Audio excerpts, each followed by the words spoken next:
સુરતમાં લસકાણા પોલીસ દ્વારા ધ્વનિ પ્રદૂષણ વિરુદ્ધ અભિયાન ચલાવવામાં આવી રહ્યું છે। ત્યારે લસકાણા પીઆઈ મીનાબા ઝાલા અને તેમની ટીમ અને પોલીસ સમન્વય ગ્રુપ દ્વારા ધ્વનિ પ્રદૂષણથી થતા નુકસાન વિશેના પોસ્ટર સાથે લસકાણાના વાલક પાટિયા ઉપરથી લઈને ધ્વનિ પ્રદૂષણ વિરુદ્ધ અભિયાન શરૂ કરવામાં આવ્યું અને લોકોને સમજાવવામાં આવ્યા અને સાથે સાથે પાર્ટી પ્લોટના માલિકોને પણ પોલીસ સ્ટેશન ખાતે બોલાવીને તેની સાથે એક મિટિંગનું આયોજન કરાયું।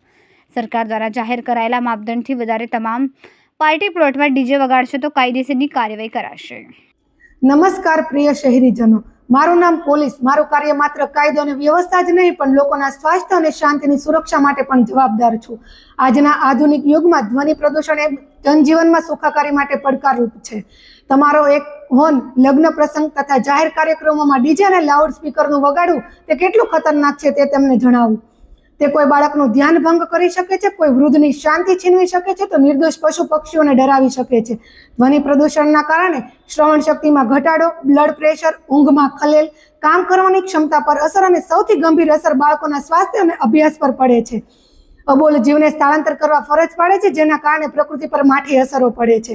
આવી માઠી અસરોને નિવારવા અને લોકોના સ્વાસ્થ્યને ધ્યાનમાં લઈ નામદાર સુપ્રીમ કોર્ટના વખતોના ચુકાદાઓને ધ્યાનમાં લઈને ધ્વનિનું એક પ્રમાણમાપ નક્કી કરવામાં આવેલું છે।